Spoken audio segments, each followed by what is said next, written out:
Hello friends, this is Rahi and welcome to our channel BEd वाले। तो आज हम बात करने वाले हैं निष्पादन कलाओं की, यानी परफॉर्मिंग आर्ट यानी प्रदर्शन कलाओं की। इंग्लिश में याद रखेंगे तो ज्यादा बेटर होगा क्योंकि हिंदी में चीजों के नाम बदल जाते हैं। तो यानी परफॉर्मिंग आर्ट पढ़ेंगे। हमने पहले पढ़ा था कि कला क्या है, तो कला के बारे में अलग अलग लोगों ने अपनी अलग अलग डेफिनेशन दी है। पहले वाली वीडियोस को नहीं देखा तो आप उन वीडियोस को देख सकते हैं। तो अगर हम बात करें परफॉर्मिंग आर्ट की, तो उससे पहले मैं थोड़ा सा कला को एक्सप्लेन करती हूँ। आपको जो कुछ भी दिख रहा है वो सब कला है, चाहे वो घड़े बनाने वाला क्यों ना हो, उसके पास भी अपनी एक कला है, इसलिए वो घड़े बना रहा है। क्योंकि हर कोई घड़े भी नहीं बना सकता। साइकिल ठीक करने वाला है तो साइकिल ठीक करने वाले के पास भी अपनी एक कला है, वरना हर कोई साइकिल ठीक नहीं कर सकता। तो यानी जितनी भी चीजें, यानी जो मानव की रचना हुई है वो भी भगवान द्वारा की गई एक कला ही है। ठीक है, तो जब जो मनुष्य है वो अपने भावों को किसी पृष्ठ पे अभिव्यक्त करता है, ठीक है, अपनी अभिव्यक्ति करता है, उसमें रचनात्मकता लाता है, उसमें सौंदर्यात्मकता लाता है, उसमें रसानुभूति होती है, कुछ नया क्रिएट हो जाता है, और तो क्या होती है, वो कला हो जाती है। ठीक है, यानी जब हम रूप रंगों के द्वारा या किसी ब्रश की सहायता से उसको प्रदर्शित कर देते हैं तो उसको हम क्या कहते हैं, तो उसको हम चित्रकला कह देते हैं। ठीक है, तो यानी जो कुछ भी दिख रहा है वो सब कला है। ठीक है, कई लोगों का मानना यहाँ पे किया जाता है कि चित्रकला ही कला है, खाली चित्रकला को ही कला मानते हैं, लेकिन ऐसा बिल्कुल भी नहीं है। खाली चित्रकला ही कला नहीं है, जितनी भी कलाएं हैं, बहुत सारी कलाएं हैं, चाहे वो काव्य कला हम ले लें, चाहे वो हम मूर्ति कला ले लें, नाट्य कला ले लें, सभी कलाएं हैं। ठीक है, उन सब का हम डिस्कस करेंगे। तो दो प्रकार की कलाएं बताई थी, एक बताई थी दृश्य कला, एक बताई थी हम लोगों ने प्रदर्शन कला। तो हमने दृश्य कला में बताई थी एक वास्तुकला, दूसरी थी हमारी थी मूर्ति कला, तीसरी हमारी थी चित्रकला। उसके बाद अगर हम प्रदर्शन कला की बात करें तो प्रदर्शन कला में आ जाती है काव्य कला, उसके बाद नाट्य कला और नृत्य कला। तो नृत्य कला को हमने डिस्कस किया था, जिसमें हमने पढ़ा था क्षेत्रीय नृत्य क्या है, उसके बाद शास्त्रीय नृत्य क्या है, आधुनिक नृत्य क्या है, इन सबको डिस्कस किया था। लेकिन मैं प्रदर्शन कला को डिस्कस करना भूल गई थी, तो मैं प्रदर्शन कला को पहले डिस्कस करती हूँ कि प्रदर्शन कला आखिर होती क्या है। हालांकि आपने अगर उन वीडियोस को नहीं देखा है तो आप नृत्य वाली वीडियो को देख सकते हैं, उसमें कई सारे शास्त्रीय नृत्य, अलग अलग राज्यों के अलग अलग नृत्य को डिस्कस किया है। अगर आपको वो कम लगते हैं, आपको लगता है आपको और पढ़ने की जरूरत है या आपको और नृत्य चाहिए अलग अलग स्टेट्स के, तो आप कॉमेंट सेक्शन में बताइएगा, आपको प्रोवाइड करवा दिया जाएगा। तो प्रदर्शन कला क्या है, निष्पादन कला यहाँ पे लिखी है तो उसको देख के कंफ्यूज मत होइएगा, क्योंकि परफॉर्मिंग आर्ट को ही निष्पादन कलाएं कहते हैं या फिर प्रदर्शन कलाएं कहते हैं, क्योंकि हिंदी में मीनिंग बदल जाता है। निष्पादन कलाएं वह कलाएं हैं या फिर ऐसी कलाएं हैं जिसमें क्या होगा, जो व्यक्ति है या जो कलाकार है वो अपने चेहरे और भाव का यूज करेगा। ठीक है, चेहरे पे एक्सप्रेशन होंगे और भाव होगा जो हमें दिखाई दे, जो प्रदर्शित किया जा सके। ठीक है, तो वो क्या होगा कि चेहरे व भाव का मतलब प्रयोग करेगा जो कलाकार है या व्यक्ति है। और इसमें जो कलाकार है वो संगीत पे या किसी गाने पे अपने शरीर को या अपने जो मुख पे जो भाव है उस पे क्या करेगा, प्रदर्शन करेगा, दर्शकों के समक्ष रखेगा, खुद के जो अनुभव है या कह सकते हैं खुद की जो भावनाएं हैं उनको व्यक्त करेगा दर्शकों के समक्ष। तो क्या हो जाएगी, वो निष्पादन कलाएं हो जाएंगी। सिंपल शब्दों में समझें कि किसी व्यक्ति या कोई कलाकार जो अपने चेहरे और भावों के द्वारा किसी संगीत या गाने पे दूसरों के समक्ष अपने भावनाओं को व्यक्त करेगा, तो उसको हम क्या कहेंगे। और जो दर्शक हैं जिसके सामने व्यक्त की जा रही है अपनी भावना, वो क्या करेंगे, आनंद ले पाएंगे, खुश हो पाएंगे। ठीक है, आपने देखा होगा हम रामलीला देखने जाते हैं तो वहां पे वो लोग जो ग्रुप बना के कुछ कर रहे होते हैं, नाटक कर रहे होते हैं या जो भी रासलीला कर रहे होते हैं, तो वो क्या है, वो काम कर रहे होते हैं, हर इंसान के मुख पे उसका जो कैरेक्टर है वो अपने पूरे कैरेक्टर में होता है और वो भाव उसके चेहरे पे नजर आ रहे होते हैं। या अगर हम कोई नृत्य देखने जाते हैं, कोई नृत्य कर रहा होता है तो उसके भी जो भाव है वो बाहर निकल के आ पाते हैं, उसकी जो भावनाएं हैं वो खुद को व्यक्त कर पाता है, यानी और हमें मजा आ रहा होता है देख के, तो रसानुभूति होती है उसमें, उसे देख के आनंद की अनुभूति होती है। तो प्रदर्शन है ना, वो दिख रहा है ना, प्रदर्शन कर रहा है वो आपके समक्ष, तो उसको हमने क्या कह दिया है, निष्पादन कलाएं कह दिया है। यानी हम कह सकते हैं इसमें जो कलाकार है वो क्या करेगा, आवाज को मतलब गा के भी प्रदर्शन कर सकता है, यानी आवाज से या फिर शारीरिक गतिविधियों से क्या करेगा, अपनी भावना को व्यक्त करेगा, जोड़ लेगा। गा के आप प्रदर्शित कर सकते हैं, आप शरीर के अंगों की सहायता से नृत्य करके प्रदर्शित कर सकते हैं, या फिर किसी नाटक के द्वारा प्रदर्शित कर सकते हैं। यानी जो कलाकार होगा वो आवाज से खुद को जोड़ेगा, ठीक है, आवाज के द्वारा भी खुद को प्रदर्शित कर सकता है, अपनी भावनाओं को व्यक्त कर सकता है, शरीर के द्वारा अपने भावों को व्यक्त कर सकता है, ठीक है, मतलब शरीर का ही तो यूज करेगा नाटक में भी, तो क्या है वहां पे प्रदर्शन करेगा, वो अपनी भावनाओं को व्यक्त करेगा, और जो दर्शकों के समक्ष रखा जाएगा, और दर्शक जो है उस चीज का आनंद उठा सकेंगे, और जो दर्शक है उन्हें रसानुभूति की प्राप्ति होगी, उन्हें मजा आएगा उस चीज को देख के, आनंद सुख की प्राप्ति होगी। कलाएं वही है जो सुख की अनुभूति करवाए इंसान को, व्यक्ति को, ठीक है। तो ये सारी चीजें क्या आ जाती हैं, निष्पादन कला में आ जाती हैं। तो निष्पादन कलाओं में कई सारी चीजें हैं।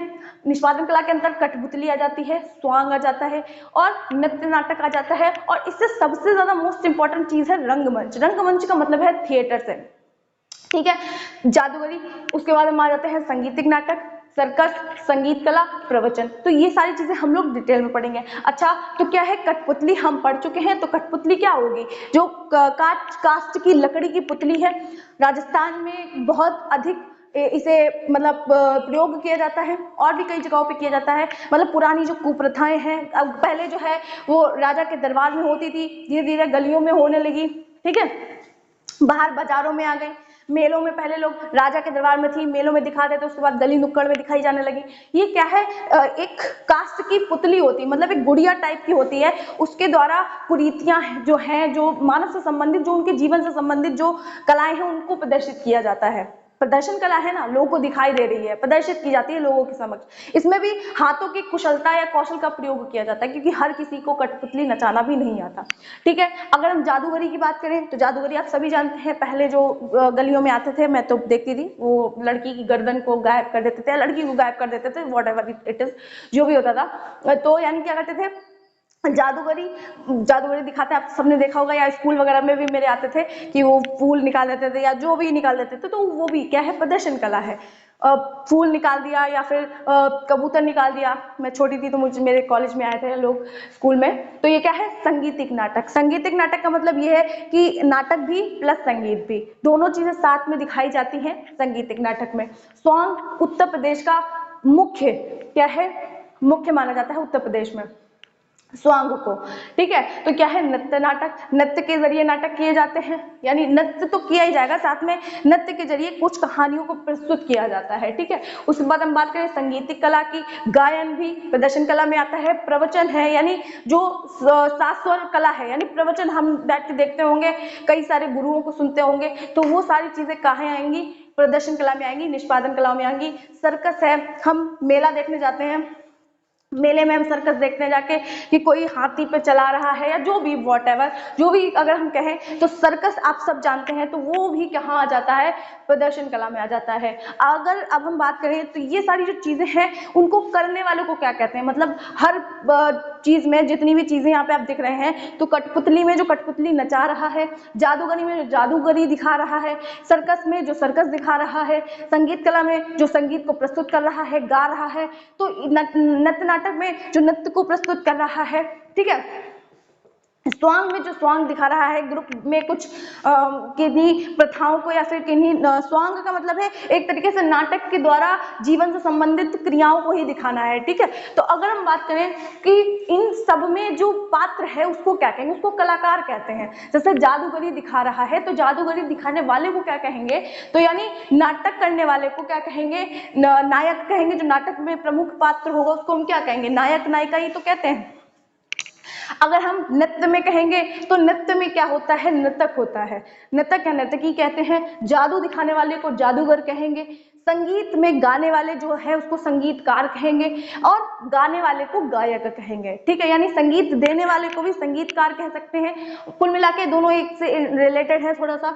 उसके बाद अगर हम बात करें तो केवल आगे जो प्रदर्शित करते हैं खुद को, वही केवल कलाकार नहीं कहलाते हैं, मतलब वही केवल निष्पादन कलाओं के अंतर्गत नहीं आते हैं। मतलब प्रदर्शन कला क्या है, प्रदर्शित करने से है। अगर कोई नृत्य कर रहा है तो वो प्रदर्शित यानी परफॉर्मिंग आर्ट में आ जाएगा। लेकिन आपने देखा होगा कि पर्दे के पीछे से भी कुछ लोग अपना सहयोग देते हैं। अगर आगे कोई नृत्य कर रहा है तो पर्दे जो म्यूजिक वगैरह अरेंज करते हैं, ठीक है, डेकोरेशन वगैरह करते हैं, तो वो सारे लोग भी कहाँ जाते हैं, निष्पादन कलाओं के अंतर्गत ही आते हैं। तो अगर हम देखें तो निष्पादन कलाओं में 3 चीजें बहुत ज्यादा इंपॉर्टेंट है। क्या है, रंगमंच आ जाता है, नृत्य आ जाता है और संगीत आ जाता है। तो इन्हें तीनों को समझना काफी ज्यादा इंपॉर्टेंट हो जाता है। नृत्य को हमने समझा था, रंगमंच बेहद इंपॉर्टेंट है। अगली वीडियो में हम लोग जरूर समझेंगे कि रंगमंच क्या है, क्योंकि ये अलग से एक वीडियो में डिस्कस करना चाहते हैं, क्योंकि रंगमंच सच में ऐसा एक टॉपिक है जो हर बार का मतलब हर बार आता है बीएड में।